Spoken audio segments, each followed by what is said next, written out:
What is the phoenix within?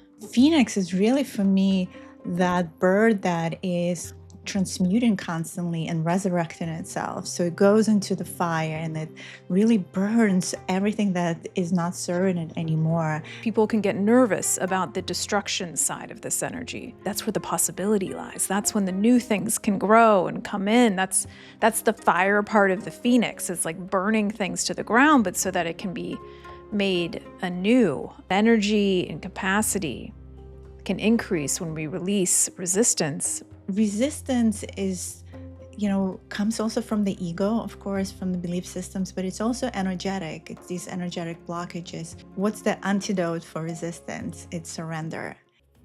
Welcome to Soul Pod, where science meets mysticism and your inner wisdom leads the way. Welcome back to Soul Podcast. I'm excited to be in conversation today with Diana Divine. She is a galactic shaman. She is a best-selling author of Mastering Quantum Creation, Awakening the Phoenix Within. So we have a lot that we can talk about. I'm really excited to dive in. Thanks for being with us today, Thank Diana. you so much for having me, Crystal. I'm excited for this conversation. Me too. So in the title of your book, you mention Awakening the Phoenix Within. And it's so interesting that we're having this conversation because I've personally been having quite the relationship with the Phoenix metaphor, archetype, whatever you want, energy, whatever you want to call it. It's been very interesting on my side. So I'm curious to see what you think as far as what is the Phoenix within? Yeah, thank you for asking that question. And Phoenix came to me as one of my shamanic animals. So, for those who may be familiar with shamanism, there's different power animals, and it's states of evolution of where you are. In my first actually chapter of the book, I talk about these stages we go through. So my first phase of life was more like in the scorpion years, and then I moved into the eagle years, where scorpion is on the bottom of usually the pond and it's kind of the denser energies and the darkness, and then it steps out, it kind of opens its wings and able to fly into the eagle and see that perspective now and like kind of coming out of the density. And then this phoenix is really, for me, that bird that is transmuting constantly and resurrecting itself. So it goes into the fire and it really burns everything that is not serving it anymore. And this new version, this resurrection frequency, is allowing it to step into like this next evolution of self. So it's a very powerful primordial energy that I feel creation is the phoenix. It's as much of a destroyer as a creator energy. And it's really representing also the cosmic mother. And really, my galactic memories, more universal memories that I'm not even from this universe, and I write about in my book. And we were these massive avian beings, light beings, and very much like phoenix-like. So when all of that information started coming together, it all made sense. But it's also the spirit. It's the ability to come to that place of that's rewriting the story, that the story that we know of our life and who we are might not serve us anymore. And maybe it's time to release that programming, those conditionalities, the belief systems. And I think a lot of us are going through this process right now on a personal level and collective. We are resurrecting constantly. And that frequency of resurrection is something we really deeply knew in the mystery schools, like in ancient Egypt, when I think about it.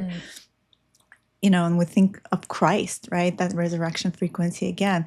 It was something that was studied, it was practiced. The idea of resurrection was actually to go into these bridal chambers under the pyramids, into the temples, and sit in the darkness and transition, I would say, from one state to another state, and call in this like future vision of yourself and merge with that vision, with that future self aspect of self, and come out as a new version.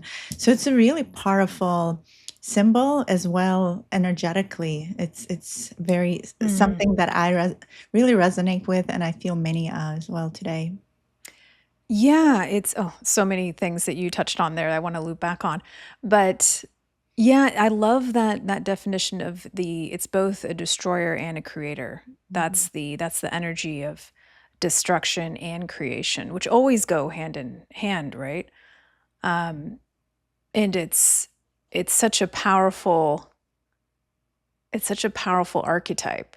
And it's bringing up for me when I was in Sedona, right after I was severely ill in 2020. I think it was in 2021.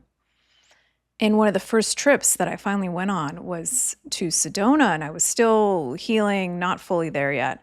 But I did a session with an indigenous woman, Mm. and she told me at the time, she said the phoenix is very much in your space, and it will continue to be working through you. And by the age of 42, you'll have an incredible amount of clarity. And it's interesting because I'm 42 now.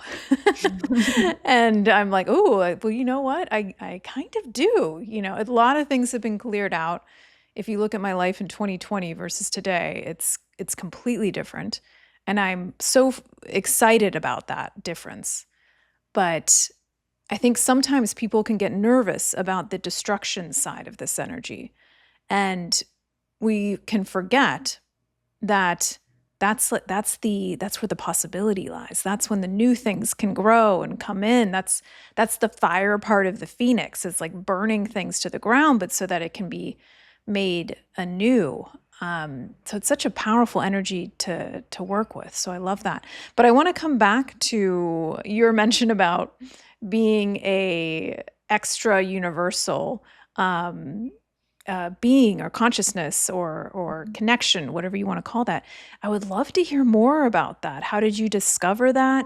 Who are these beings? Because I've had an extraordinary amount of acceleration in the space of extraterrestrial interdimensional contact. So I'm very curious to hear more about that.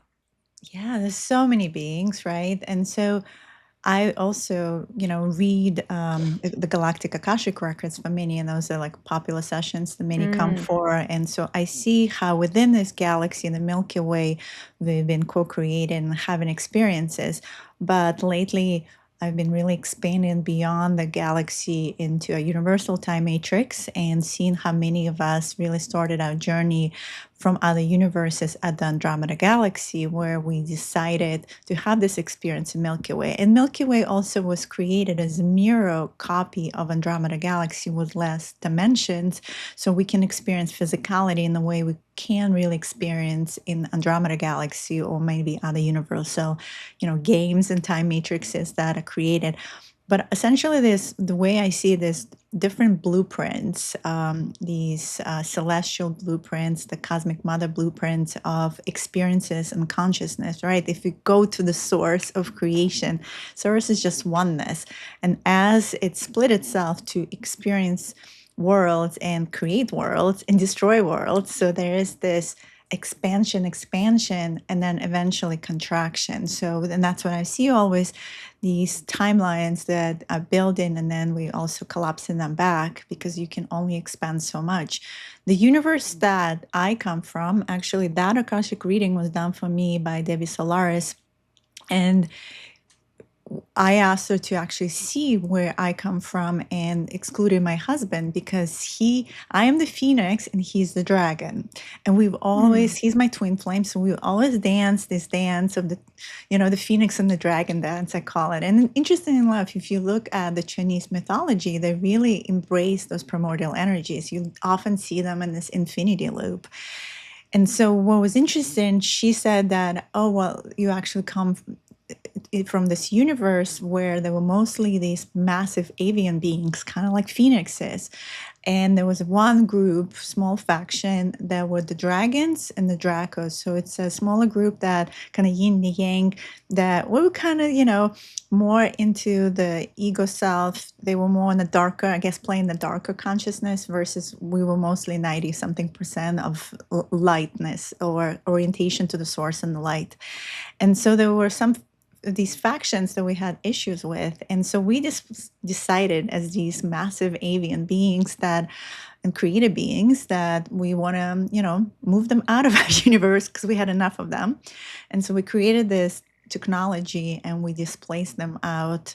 And I was part of that team that was kind of moving them, shifting them out, thinking we're going to shift them back to the source, but they ended up being here in this phantom universe. And we saw that. We saw the repercussions of the fact that our technology didn't fully work. And so there was a team of us that actually came here to this universal time matrix, to Andromeda Galaxy, to figure out how to rectify. And these are the dragon beings. Not the dragon beings for me are more neutral, but there is this faction of more the reptilian dracos that have created actually all the worst, I would say, in this galaxy, in the Milky Way, included a lot of things that we're experiencing today. We're still dealing with some of that, Illuminati, Anunnaki. These are all hybrids of this energy that, consciousness, from my perspective, I don't judge it. It's experiencing itself in various ways, right? We can have the darkness and the light. And that's why I think the power of our work today is to integrate. And we are really we are creatures of the void. We are creative beings, like I said, destroy beings. And so accepting that, there is power in that, but also responsibility. And the responsibility is massive. So, me remembering and reconnecting to the universe has been really beautiful and powerful experience. And just in general, I think for me, I'm more and more accepting the fact we're not just galactic beings, we're really universal beings. Many of us who are here have been on a soul level playing these games for a very long time. And what is happening in the galaxy is, from a lot of the work I've been doing, is unfortunately a lot of distortion. I'm seeing the fragmentation, I would say, that is happening here got really dense. And so the groups here, there's a lot, especially on Earth right now, there's a lot of false light, false darkness, there's different agendas. So I have a lot of different interactions as well, but I question a lot of the hierarchies and what is really happening in the ET beings that claim to be humanitarian and why they're here, what's their agenda, why they're so interested in the humans to begin with, right? And so, but we are a mix of all of that. And there's a reason why we're here. Some say we volunteered. I believe some of us have been assigned here. We are in some ways a cleanup crew from future timelines. And so as we start connecting to all these galactic universal aspects of self, it becomes really fascinating because you start accepting the fact that you are this vast multidimensional being with a lot of incredible potential and gifts. Yes. Multidimensional. We talk about that quite a bit on the podcast, and what an opportunity that is. And a few things I'd like to double click on here. And one of them is, you mentioned this question, and I think a lot of people have this question, and I happen to be very personally connected to, you could call them benevolent extraterrestrials, interdimensional beings of various levels of interdimensionality and physicality or non-physicality. And I think one of the ways, and I'm curious to see what you think about this, to work through distortion, because I do agree with you. There's distortion comes about when we are in some sort of separation state, and we're all in various levels of separation, Exactly. consciousness. And so one of the ways that I'm so passionate about is accessing truth through your own practice, through your connection to source, moving further up the funnel of consciousness so that you can discern, you can increase your discernment on what's illusion, what's true, what's not. And your understanding of truth is I'm sure you agree with, is always evolving, right? We're getting additional perspectives around this three-dimensional sphere of experience. But and this is more recently starting to understand, why would these other galactic beings be so interested in humanity? And I don't even think that it's just humanity. I think there are many civilizations that are at a precipice like us. I don't think it's only humanity, but I do think there's a particularly interesting time in a species evolution where they start to step their feet out into that galactic realization, into their own interdimensionality. And the message that I've gotten from them is that other beings did helped them at this point. And if we are all one, then service takes on such a different perspective, because if we all are connected, our evolution is their evolution. And so and we have a hard time because we're in such a tribal kind of consciousness still, nation state consciousness, of understanding what true benevolence is just for benevolence sake, what true service is just for service's sake. And so, and I'm not sitting here saying that everything is all light, but I do challenge that the darkness, I feel like the focus there, and it's just been my own personal experience, so I can only speak to my own personal experience.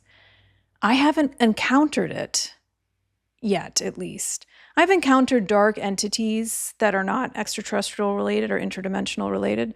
They're just dark entities. But so I think that there's a level of evolution that happens that, because of that interdimensionality and the way that you access it, is requiring an elevated state of consciousness in order to sustain that frequency.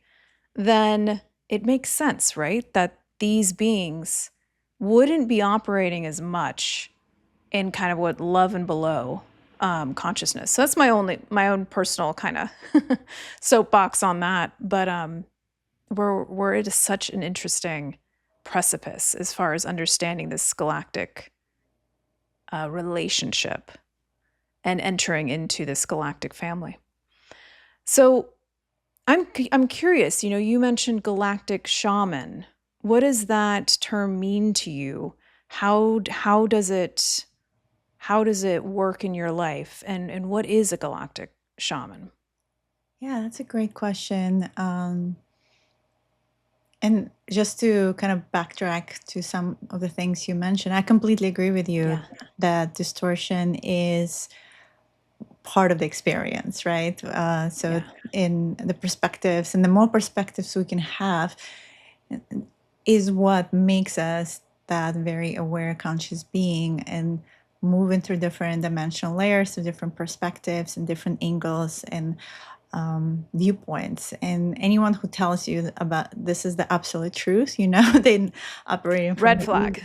red flag. They're operating from the Yeah. ego, because no one can really know the whole truth. Everything is half Yeah. truth, and part of the evolution is to be able to hold multiple truths simultaneously. That's multidimensional consciousness, because there's no really Ooh, I love right that. or wrong, right? As you just Yeah. said, everything has its place, and it's all experience from the perspective of the source. We just upload and download information. It doesn't judge on that level. It's just learning and consuming and observing. And so it is interesting. There's that everyone talks about law one, right? There's some level of morality, of course, and some maybe universal truths of the cosmic mother that we still kind of abide by. There's still some sort of hierarchies, even though we are all interconnected for sure. There's still levels of these games, But Mm. but all in all, I think at the end of the day, it is for us, like you said, to come back to our 0 point place of the heart, for us to really discern through our own evolution and connection what feels right, because no one really will know better than you do. And we'll feel it in the body. I mean, the somatic intelligence of the body is really incredible. And in terms of shamanism, so I started my path kind of more shamanically, which means more earth-based, more connected to Tara, to Gaia, all her different timelines. And a lot of the work that we're doing, we are helping her as well. There's a reason why we're here. We're helping her to evolve as planetary consciousness, as realm consciousness. We don't even fully know what she is either, right? There's the flat Mm. Earth theory. There is, convex Earth. There's everything is also possible because in the quantum field of potentialities, again, it's what you accept is believable is true too. And what is true is that she is evolving right now, and she's also in that place of who am I. So a lot of these shamanic rituals for thousands of years were, to connect to her consciousness, and to evolve through these rituals. But a lot of it is also about transmutation. It's about that flexibility of moving between the different realms, lower world, what in shamanism they call, or middle world, upper world, and ability to just navigate these realms, but also, as you mentioned, entities, clear entities, because and it's not like we clear them, we just transmuted them from one state of frequency to another state. So being that bridge between these different realms is really what makes one a shaman, one who is really comfortable navigating all of that. And as I evolved and started tapping more into our galactic star family and kind of more into universal consciousness, and remembering my whole story in this galaxy and how I moved through, during the Lyran Wars, and Andromeda, I'm connected to all these aspects. So my work now is much more galactic because when I open the Galactic Akashic Records, there's imprints that we still carry on a soul level because of these experiences, these galactic wars, if we haven't processed them, do translate into certain patterns that we repeat in this lifetime and many other incarnations we had on Earth. So the idea is to look at all these distortions, patterns, imprints, and again, clear all of that so we come back into alignment. And so I don't like the word healing so much because healing assumes something is wrong with us. Someone has to do Reiki for me, someone has to heal me, and it becomes this vicious cycle. I come from this place of we these incredible, quantum beings of light. We just out of alignment. We just forgot how it is to be in our full power. So how can I help you to come back into alignment? And some of it is just these blocks of energies, these traumas, these collection of stuff, imprints in many ways, that is just in our field, in this software called soul, that is just hosted in this vessel called body.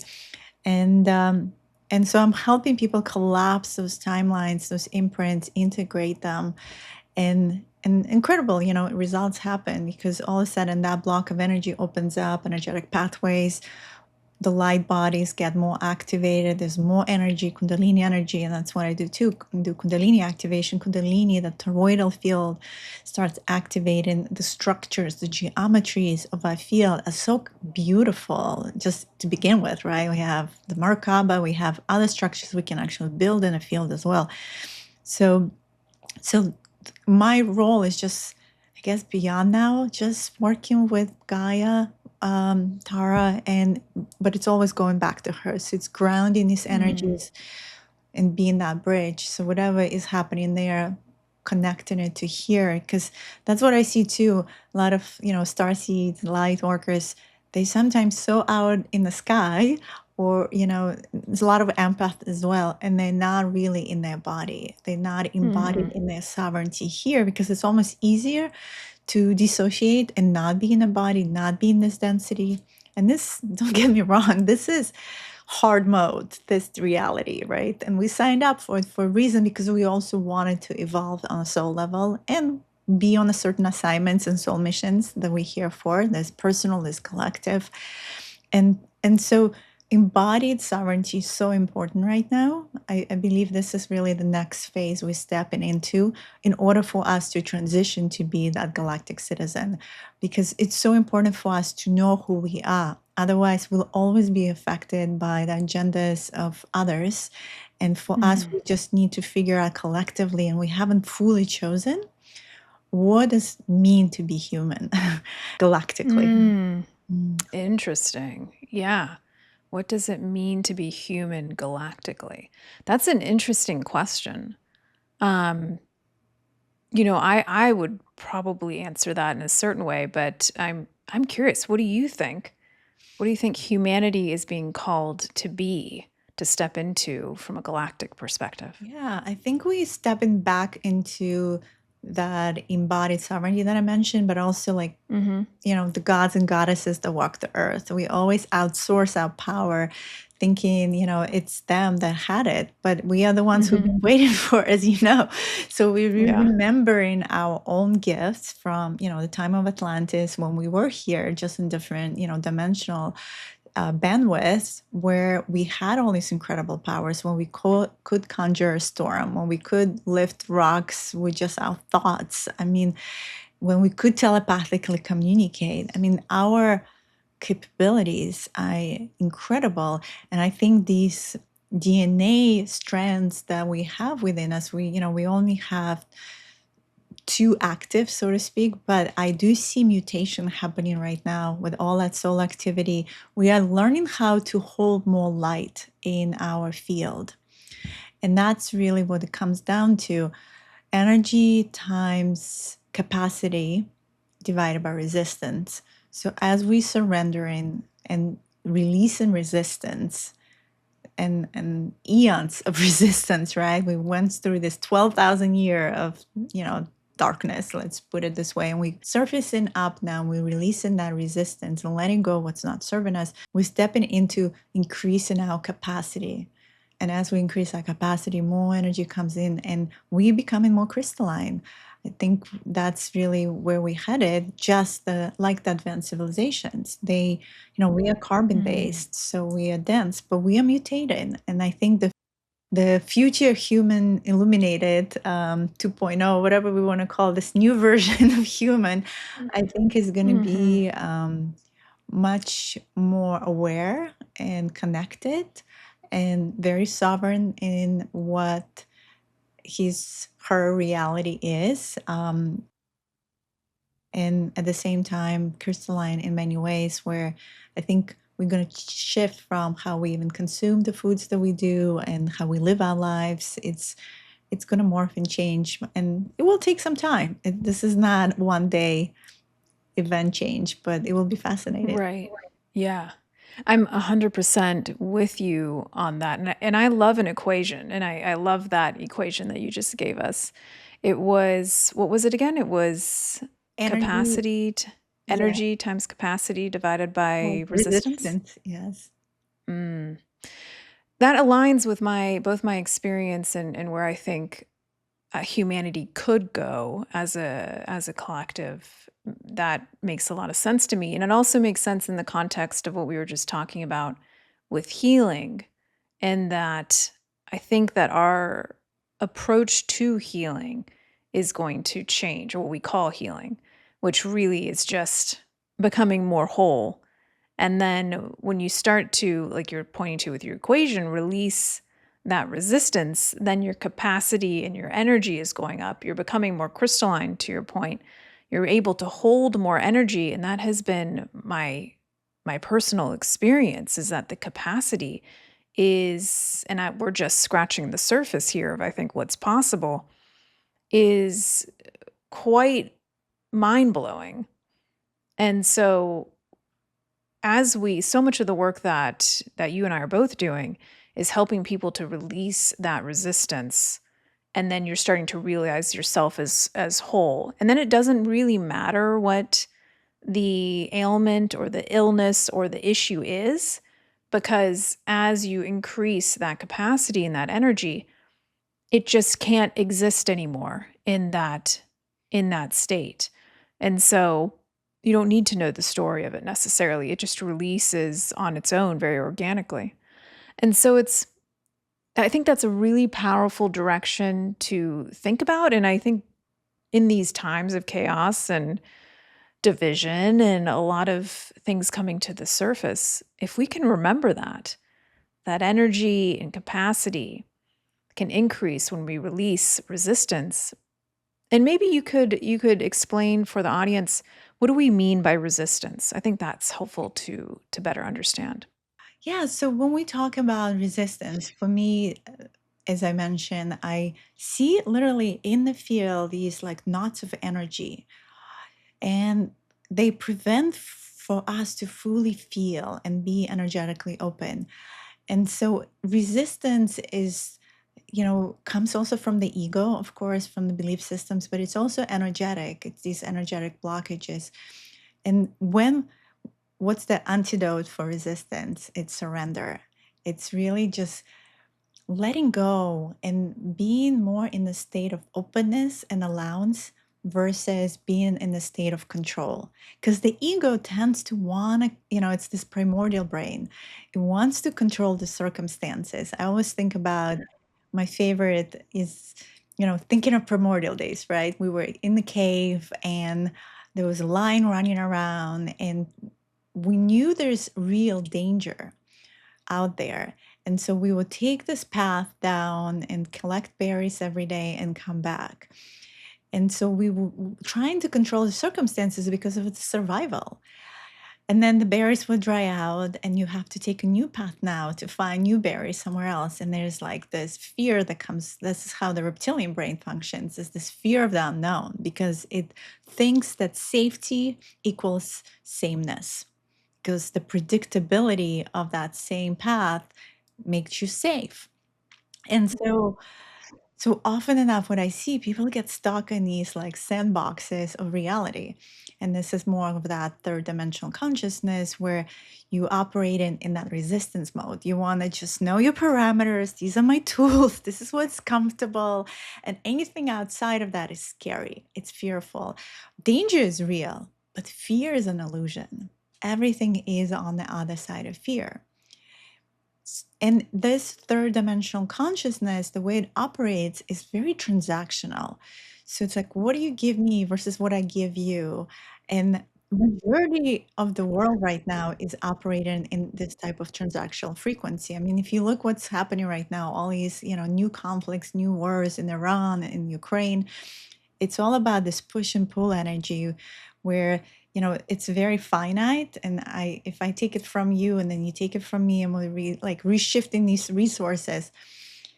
And if we move out of this third dimensional consciousness and we start playing bigger and more open and stepping into unknown, that's the quantum field. This is where the reality is having abundance of energy, and our relationships are more relational. They're not transactional anymore. So there's not of this like, this is my tools, this is what I got control, this is what I have. It's more like, let's share. Let's just, this is enough for everyone. Let's explore together what is unknown is like. So stepping beyond the fear, not having fear of death, right? Knowing this life is just, transactional in the way that it comes and goes, but we live it in the best way we can. And so stepping more into this divine will and free will alignment, this inner marriage within ourselves, and connecting more to that. And so it's no longer that critic ego that tells you what allowed to do, not allowed to do, whether you're worthy or not. It's more stepping into this multidimensional, consciousness that we were just talking about, the real human that is now accepting that it's just having one experience, but there's many other experiences happening simultaneously. And so therefore, it's much more open and beautiful. And so that resistance is just not present. It's the flow of information is just happening naturally. It's kind of like the infinity. It's beautiful, and you're operating from the heart. The heart is, this is where you know where the person is. Like, is this person still in that ego, where the ego is controlling, or is this person just fully in their heart? So they drop in from the mind into the heart, into the body, and they just want to give and receive, but it's beautiful and unconditional. I love that. The difference between transactional and scarcity and me, mine, and truly relational, of just being in relationship, in presence of, is really a beautiful way to think about it. So we mentioned the quantum, and I love talking about quantum mechanics, quantum physics. Um, and we have touched on this to a degree so far. I'm curious, is there anything about the quantum that you think people don't yet fully understand that gets you the most excited? Is there anything about that that emerging space in science and spirituality that gets you kind of nerds you out a bit? Oh, yeah. Everything is. W- we developing a lot of quantum technology ourselves with my husband, and so it's fascinating to see, for someone who is, energy sensitive like myself, to create objects that you can actually feel the quantum energy that you imprinted on, and you become the meters, like, oh, is this object actually has, like, the scalar waves, the tachyonic waves, or the frequencies, like you can actually feel it. And so I think most exciting for me in the quantum space, is just the understanding that quantum is creating that alignment that I talked about. And it also helps the physical body to come into alignment. Specifically, most fascinating for me is mitochondria, which is the organelle in the cells that maybe someone remembers back from their biology 101 is what creates energy in the body. So it's the most important part of the cell that creates what's called ATP. And many of us actually have our mitochondria being dysfunctional. It has its own DNA as well.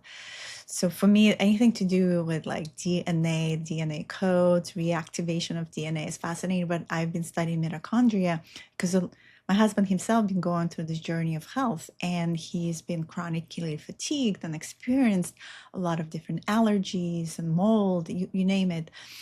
And when he started strengthening his mitochondria, everything has started shifting, because now the body, which is an incredible technology, it knows how to really recalibrate itself. But why is our mitochondria to begin with dysfunctional? So that comes from actually maternal line and stresses on the mitochondria through mother lineages. And it's really interesting for me because, as we trying to empower the women, and we remember that we are these incredible, powerful priestesses, but our grandmothers, our mothers, they kind of have lost that power. And I think mitochondria is part of that as well. It's kind of biologically been suppressed. So it's important to like really re-empower it back. And mitochondria, I feel, is multidimensional. So when you have those, hair standing or goosebumps, that is actually mitochondria that is reacting to anytime like you hear channeling or light language, or you have those aha moments. That's actually the first indicator. So I've been just, fascinated with quantum and mitochondria. So that's one aspect. The other aspect is that they started doing in quantum biology studies of how DNA is produced in biophotons, which is the light particles. So we are literally light beings from inside out. So we're receiving light from the solar, but also the DNA is producing. And there is such thing as called quantum tunneling, which means that actually cells can communicate just like mitochondria with other cells, and they go beyond the barrier of the cell through this interconnection. So a whole ecosystem within our body is so incredible, because as we talk about realities, there is a reality within this vessel, and they have their own experiences of their own universes within us, right? And so how do we interconnect them and merge them? And especially if someone has disease, and what is disease? Back to resistance, lack of ease.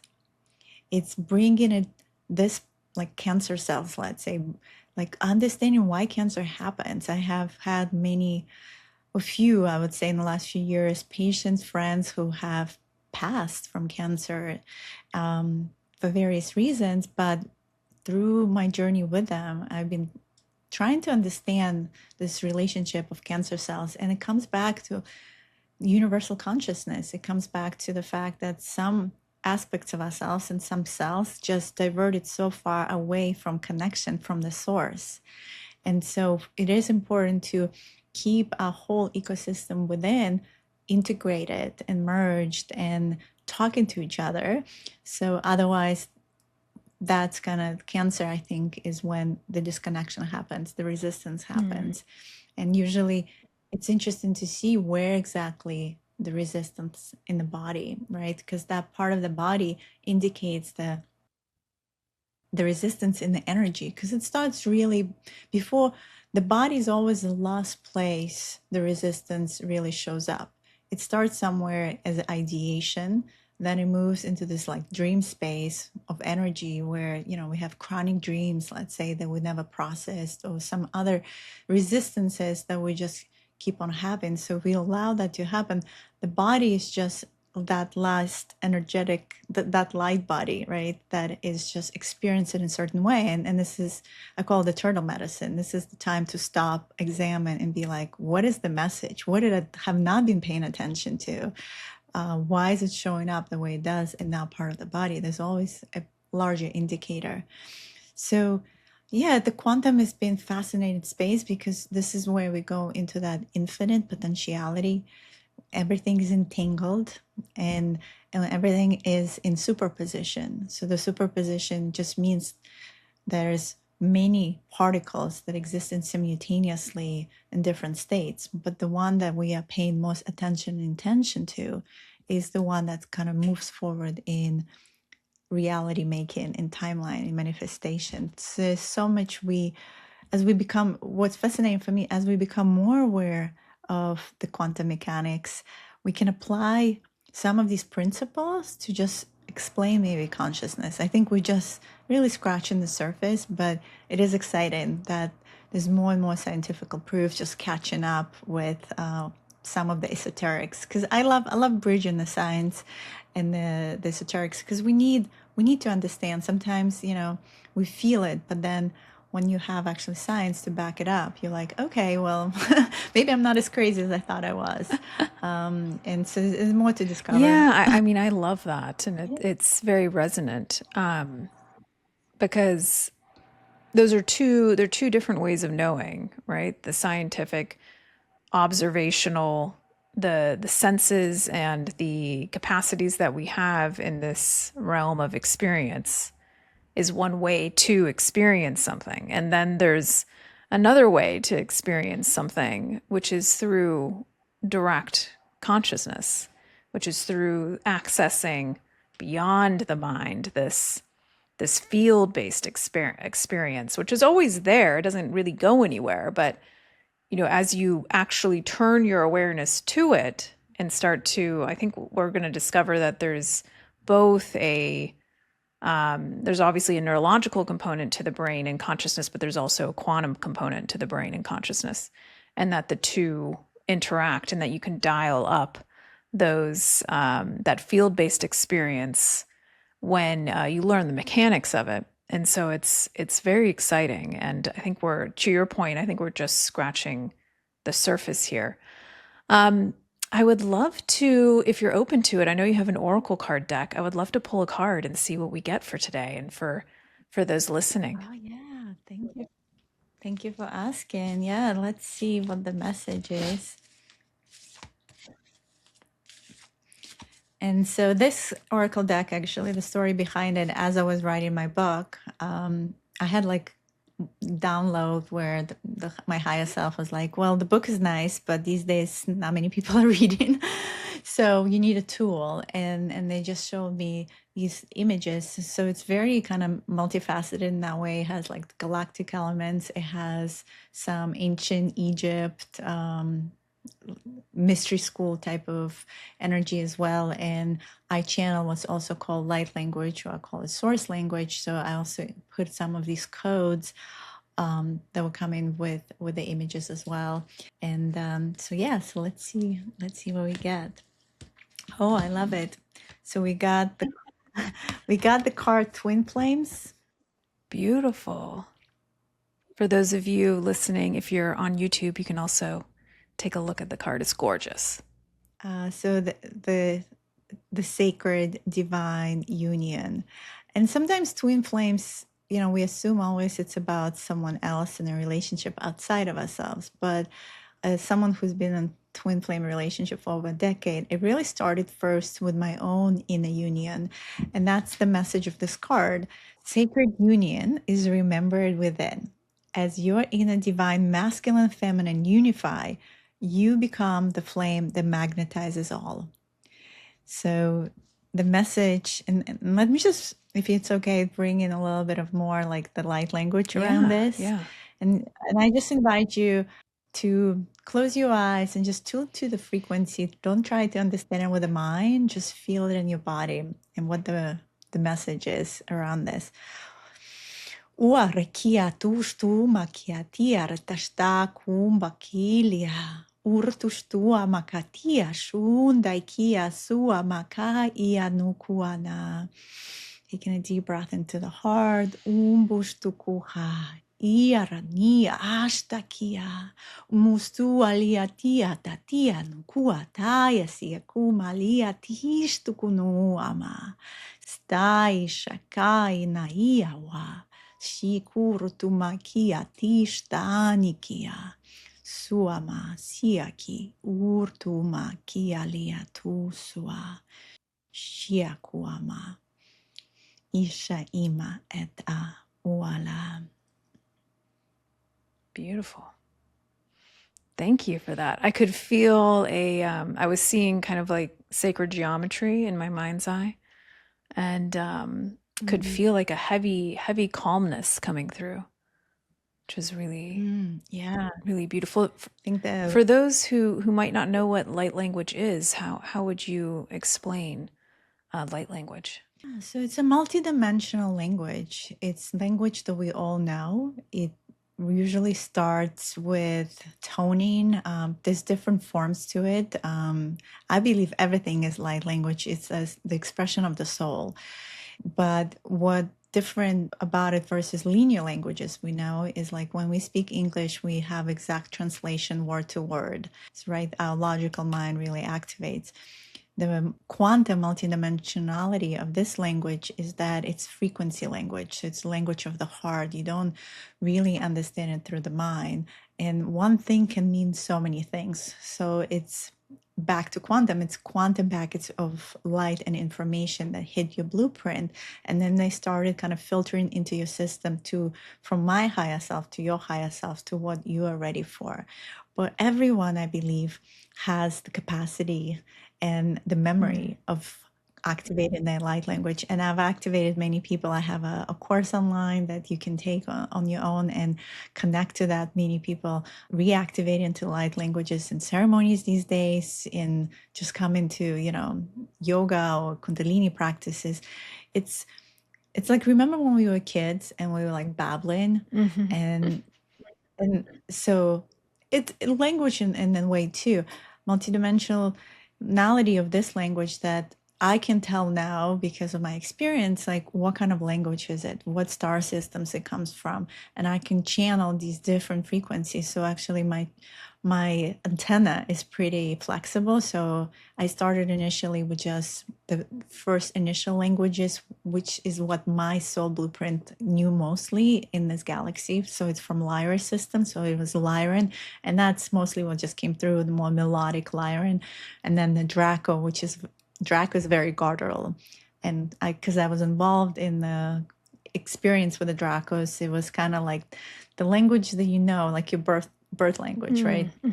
Or you learn. Like my first language on earth in this incarnation is actually not English. English is my third language. My first one is actually Russian because I grew up in Belarus, and then we moved to Israel. So second was Hebrew.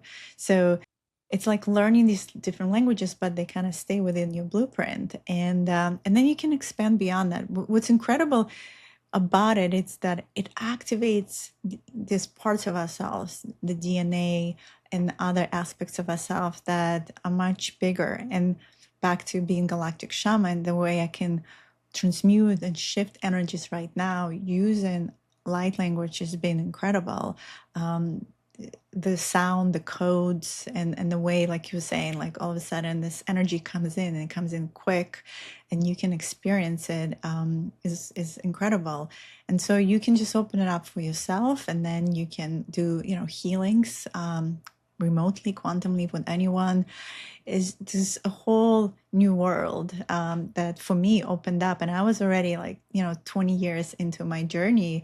And when this happened, it happened unexpectedly. And it's interesting you said geometries, because that's how I perceived it first too. It was these golden geometries in my mind's eye, and they were like, okay, just allow us to come in, allow us to express. And then I started toning first. This I My throat, actually, my throat chakra was pretty blocked at the time. I didn't trust it. And so this opened a whole, vocal connection and sound connection I never had. Now I have all these musical instruments. I became a sound healer in the process. It's just been such a beautiful process of new discovery, and connection to the frequencies, and connection to multidimensionality in a new kind of way, because I feel the earthly languages are limited, and they're more third dimensional, and also they're manipulated. Let's be honest, like English is very much manipulated in many ways, like the subliminal programming of some of the words that we say. This language is free, it's pure, and uses a lot of pure vowels, and just feels very liberating. I really love it. My whole family, my kids, my husband, everyone, everyone speaks the channels. It's like part of our day now. Like I don't see it any differently. It allows you to realign or recalibrate constantly. Oh, I love that. I love that. I think it's such an interesting evolution.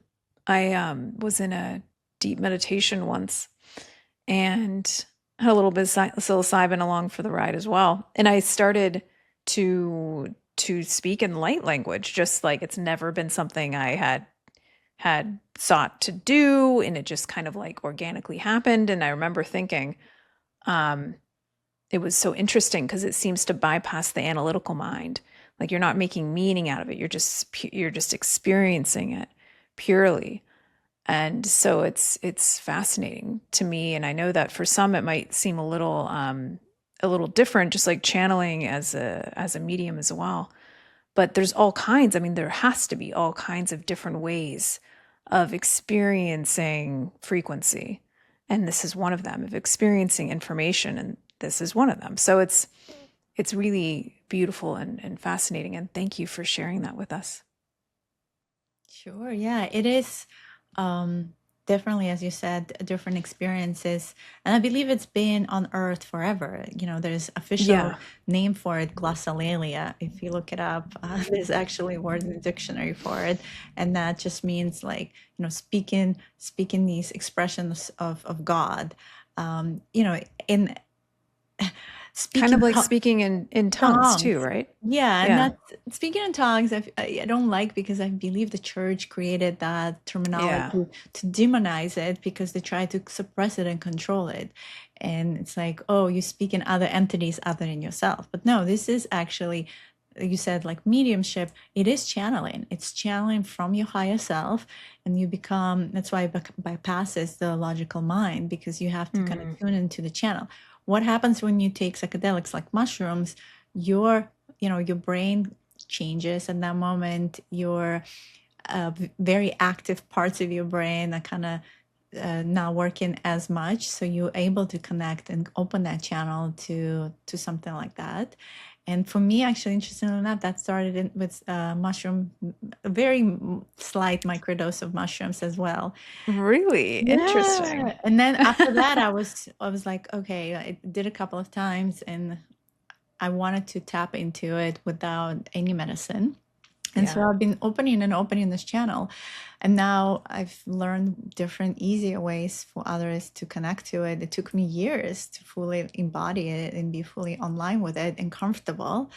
And that's how I empower others to do that as well. But so it doesn't take them years to do it. And I actually been observing people stepping into it, because in 2020 I was in Mount Shasta for winter solstice, and I had this connection to the inner earth beings, the Intelos, the Lemurian collective, and they were the ones who were encouraging me to bring light language more out there. And I was like, where am I going Hmm. to go with it? This is like during COVID. And they were like, well, find a way. And then there was like an app that everyone was on, Clubhouse, and I started opening this room. Oh, I remember that. Yeah, Yeah. and I started opening rooms and people would come in and they knew this is like the mothership they called, like, soul communication, where we can come and, get activated and share. And that's eventually I grew out of Clubhouse and my podcast called Soul Communication. So similar, just like to your podcast, it just grew into the next evolution of where it started.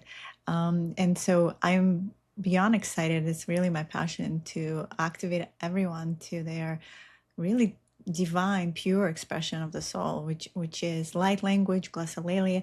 In the ceremony, it actually showed me that more appropriate name for it is actually source language, because it's really Mm, coming from the source. It's more than just light, it's sound, it quantum particles, and so much more. beautiful. So we do a lightning round here for all of our guests. And the first question, if you're ready, Yeah. is what is one belief that you've had that you no longer have?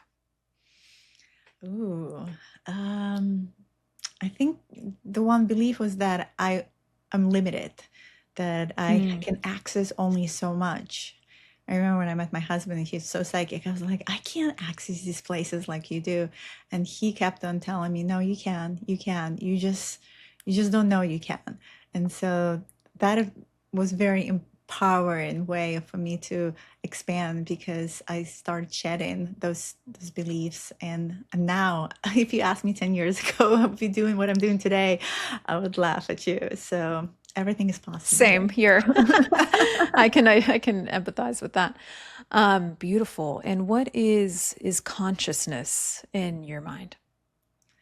Consciousness for me is just awareness. It's contemplation of who we are in this world and in this reality, who we're beyond it.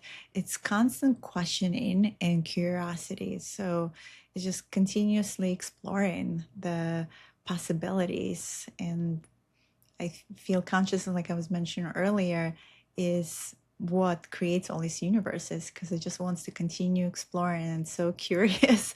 And it's learning, it's constantly learning and absorbing. So that is really where we step into evolution of consciousness, where we start questioning everything and Hmm, figuring out our own path. beautiful. And what is source, God, or oneness to you? I think I have a card in here, and it's really beautiful, and it's called Aku. It's from ancient Egypt. That's how they called oneness. It's this infinite field of information and infinite field of possibilities. It's everything and nothing all at the same time. That's what the source is for me, because ultimately it's all one, it's all entangled, and it's this beautiful void space of creation. Beautiful. And what is, if we were 100 years in the future on planet Earth, what would you hope for humanity? Wow, great question. I've been thinking a lot about that one, actually. And where we headed, I believe, is really, there's different timelines, right?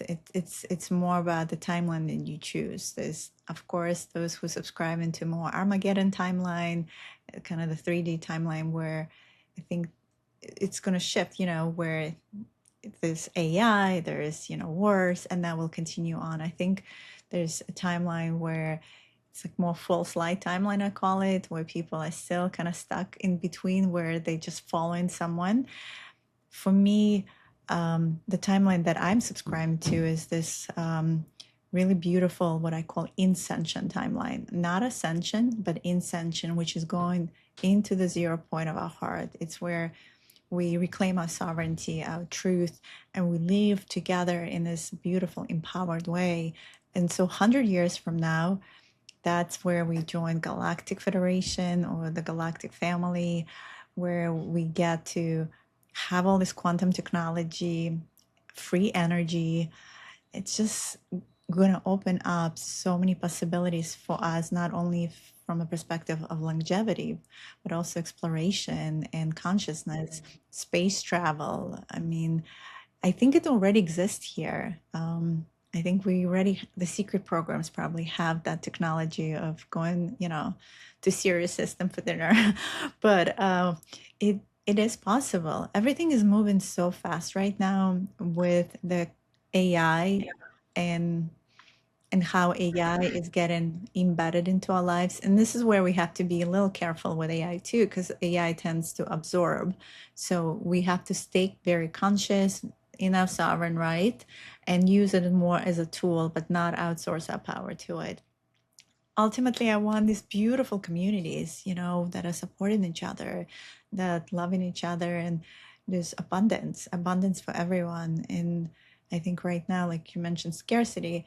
Yeah, we are living in very scarce way, and trying to make it on a daily basis financially. Many of us still figuring it out how to be in full authenticity and alignment, and at the same time financially support ourselves.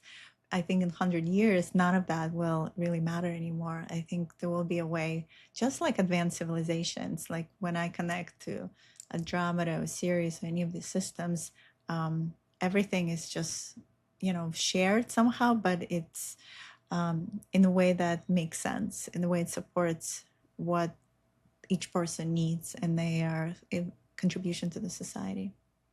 Beautiful. I love that vision. And if people want to work with you further and deeper, where can they find you?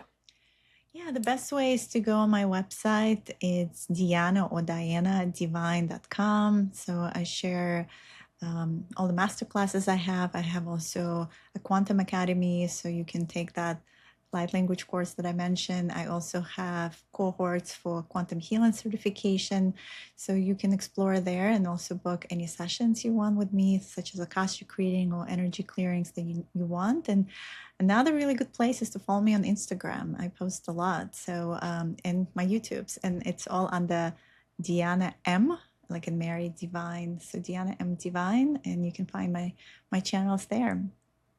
Beautiful. And we will include that in our show notes so you can check out Deanna's offerings there as well. Thank you, Deanna, for going on this adventure of consciousness with us. This has been so fun, so illuminating, and I think it gives everyone a lot to contemplate and think about and expand from.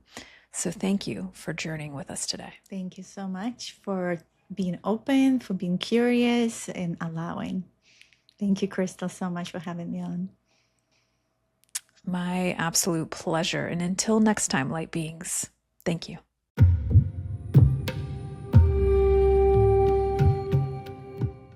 Thank you for journeying with us today, light being. We hope you enjoyed the episode. And before you go, we want to invite you to explore the SoulPod app, where you can immerse yourself in daily lessons, guided meditations, and breath work to develop a soul-nourishing daily ritual and tune back into your own inner guidance system.